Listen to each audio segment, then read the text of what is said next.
ओम नमो भगवते वासुदेवाय। हरे कृष्ण। स्वागत है आप सभी का हमारे चैनल पर। आज के इस वीडियो में आप सुनेंगे शरद पूर्णिमा व्रत की कथा। शरद पूर्णिमा भगवान श्री कृष्ण का प्रिय दिन, क्योंकि आज ही की रात में भगवान श्री कृष्ण ने महारास किया था। आज ही की रात चंद्रमा से अमृत बरसता है और आज की रात ही माता लक्ष्मी की विशेष कृपा होती है। तो आइए आपको सुनाते हैं शरद पूर्णिमा व्रत की कथा, जिसको सुनकर जीवन की सभी परेशानियां दूर होती हैं और भगवान श्री कृष्ण, माता लक्ष्मी और चंद्रमा की कृपा तीनों की संयुक्त रूप से प्राप्त होती है। तो कथा आरंभ करने से पहले आपसे एक ही आग्रह है कि अगर अभी तक आपने चैनल को सब्सक्राइब नहीं किया है, पहली बार चैनल पर आए हैं, तो चैनल को सब्सक्राइब करके बेल आइकन पर क्लिक अवश्य कर लीजिए। और साथ ही साथ अगर आज की कथा अच्छी लगे तो लाइक अवश्य करिए। आपके लाइक से ही पता चलता है कि आपको हमारा वीडियो पसंद आया। तो आइए भगवान श्री कृष्ण का नाम लेकर करते हैं शुरू शरद पूर्णिमा व्रत की कथा। एक समय की बात है, किसी नगर में एक साहूकार रहता था। उसकी दो बेटियां थीं, जिनकी धर्म कर्म में काफ़ी रुचि थी। उनकी इस रुचि के चलते वे दोनों पूरी श्रद्धा से शरद पूर्णिमा का व्रत किया करती थीं।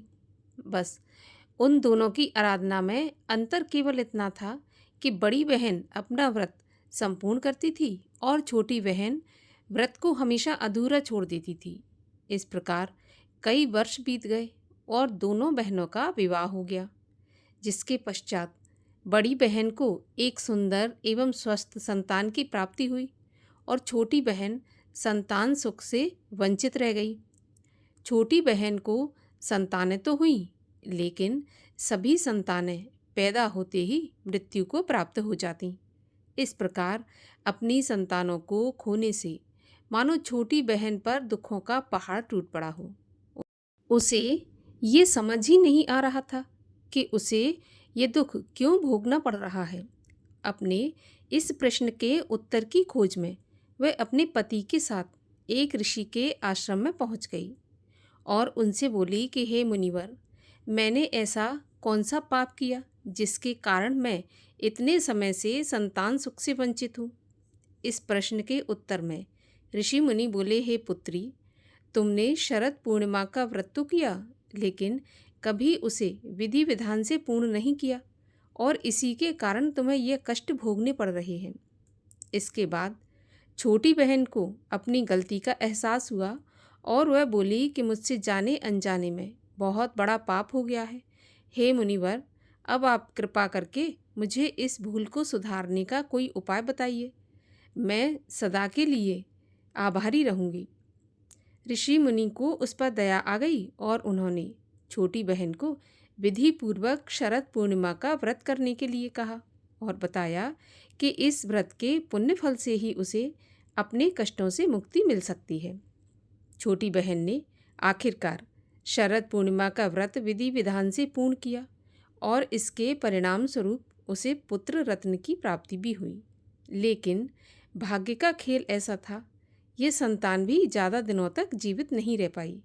अपनी इस संतान को भी मृत देखकर छोटी बहन के जैसे पांव तले जमीन खिसक गई। लेकिन इस बार उसे लगा कि शायद से उसकी बड़ी बहन के पुण्य काल उसके पुत्र के प्राण वापस लौटा दें।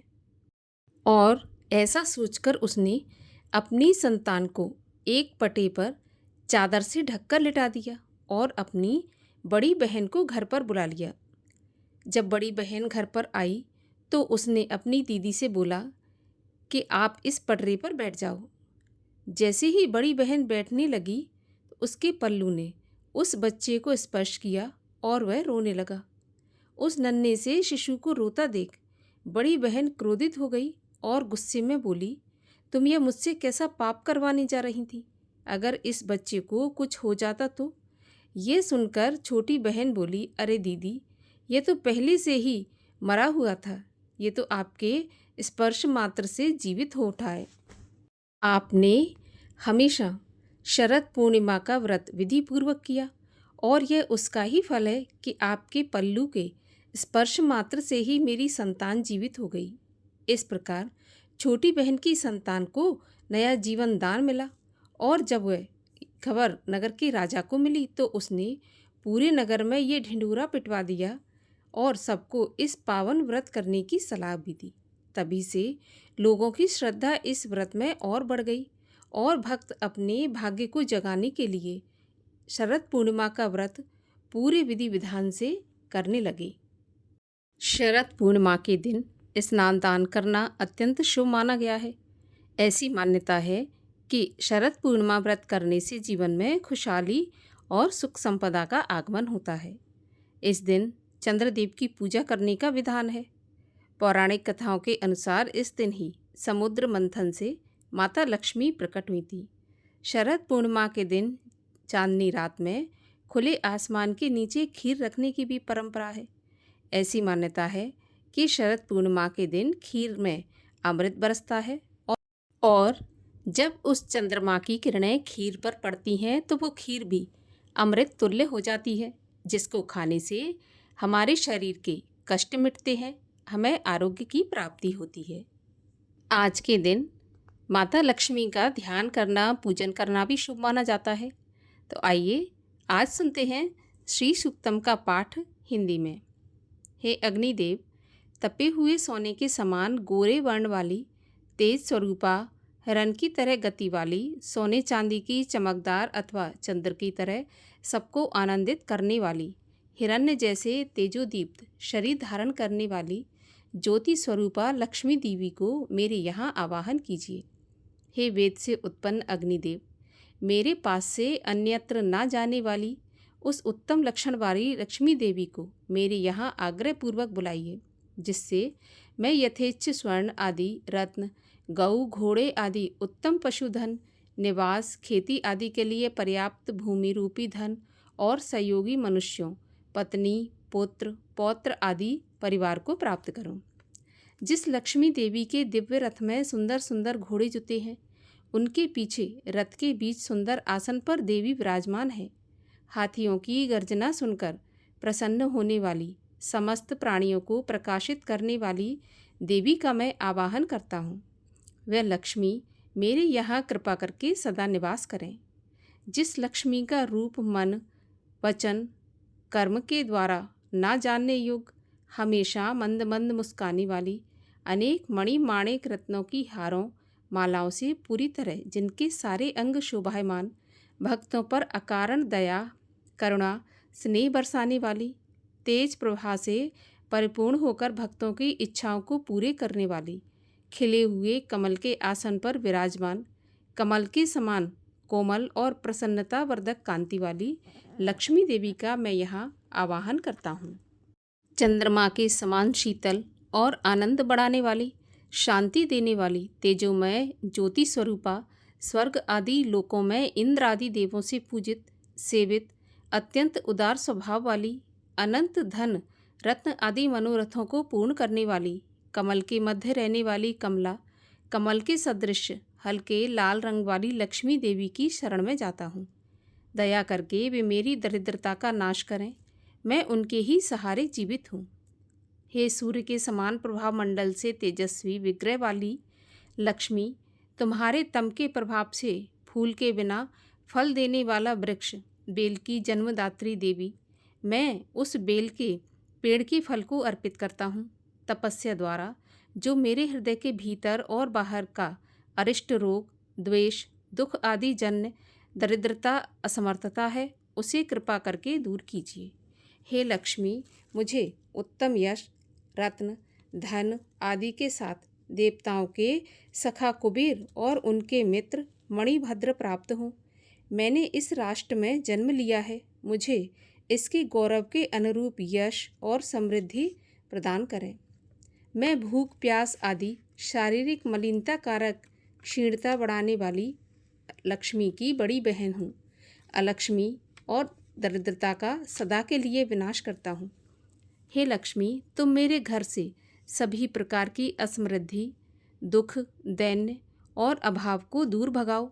हे अग्निदेव, मैं सुगंधित द्रव्यों के अर्पण से प्रसन्न करने योग्य किसी भी शक्तिशाली से ना जीतने योग्य, सदा धन धान्य आदि देकर अपने शरणागत भक्तों की इच्छा पूर्ण करने वाली, गौ तथा घोड़ा आदि पशुधन को बढ़ाने वाली और संसार के समस्त प्राणियों की शासिका स्वामिनी लक्ष्मी देवी को अपने यहाँ आवाहन करता हूँ।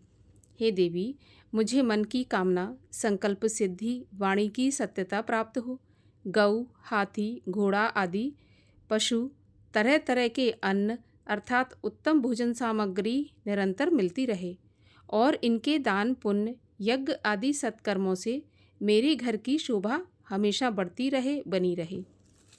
लक्ष्मी पुत्र कर्दम अथवा ये संसार की प्रजा देवहूति के पति कर्दम ऋषि से जन्म लेकर जैसे सर्वत्र फल फूल रही है, हे कर्दम ऋषि की संतान, हमारे पितृगण, आप सब उत्तम संतान के रूप में मेरे घर जन्म लें।